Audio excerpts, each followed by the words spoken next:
Bonjour une fois de plus tout le monde, nous nous retrouvons pour notre balado sur Technoclimat, le podcast où nous explorons les solutions innovantes face aux défis du changement climatique. Aujourd'hui, nous allons parler de l'importance de collaborer pour s'adapter plus facilement au changement climatique. Mais avant de rentrer dans le vif du sujet, salut Marc, salut Abdul.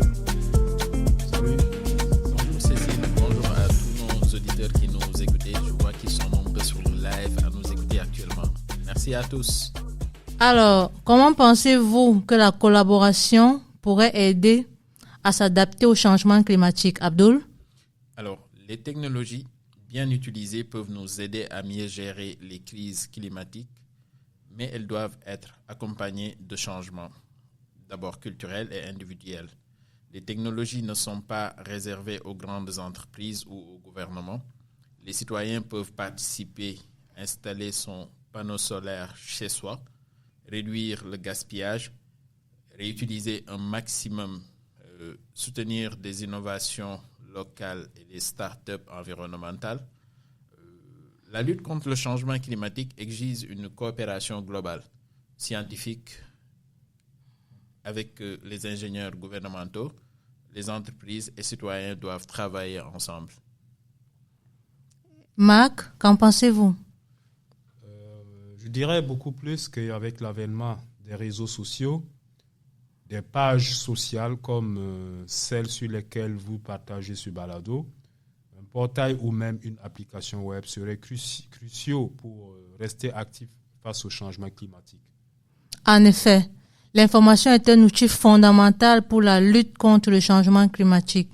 Les technologies numériques comme les réseaux sociaux, les applications et même les sites web offrent des moyens incroyables pour diffuser les données, sensibiliser et surtout agir de façon plus efficace.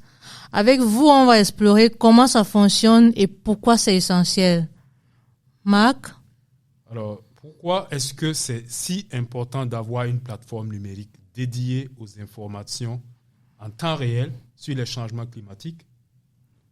Eh bien, il faut savoir qu'on vit dans un monde de plus en plus interconnecté et les événements climatiques, qu'il s'agisse de vagues de chaleur, d'inondations ou de tempêtes, sont de plus en plus fréquents et imprévisibles. Ces plateformes permettent de centraliser l'information et d'en faire une gestion optimale, de le rendre accessible à tous. Qu'en pensez-vous, Abdul?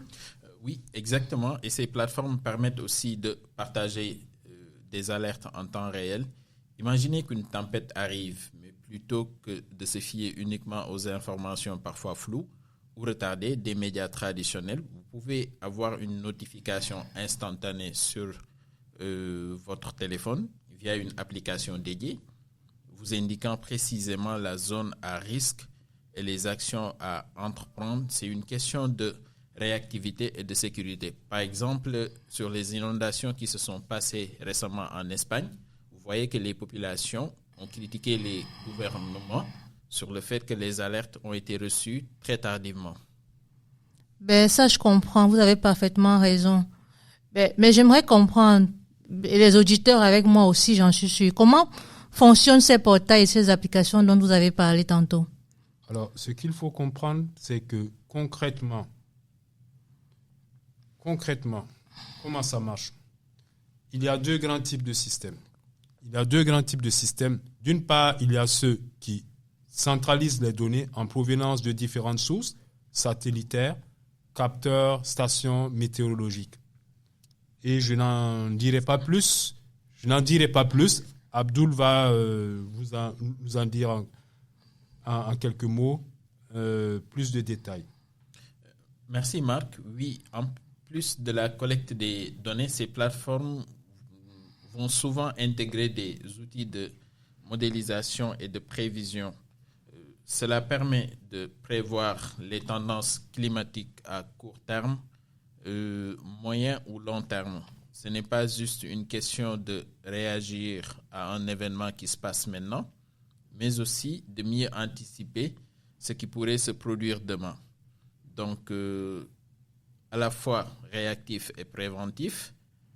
Et ce qui est intéressant aussi, c'est que ces plateformes permettent souvent une une interaction en temps réel. Par exemple, certaines permettent aux utilisateurs de signaler des observations locales comme une inondation ou un feu de forêt, ce qui permet d'affiner encore plus les données et de créer une sorte de réseau collaboratif. Alors, merci, chers messieurs. En résumé, ces technologies vont vraiment permettre de comprendre et anticiper les événements climatiques, mais aussi de faciliter la prise de décision.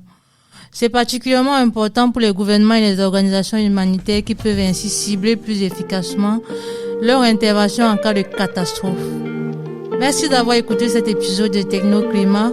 On espère que vous avez appris des choses nouvelles sur l'impact des plateformes numériques dans la lutte contre le changement climatique. N'oubliez pas de consulter nos pages sociales pour plus d'informations. Si vous voulez nous partager vos avis et vos préoccupations sur le sujet, c'est le bon endroit. Restez connectés, restez engagés, restez informés.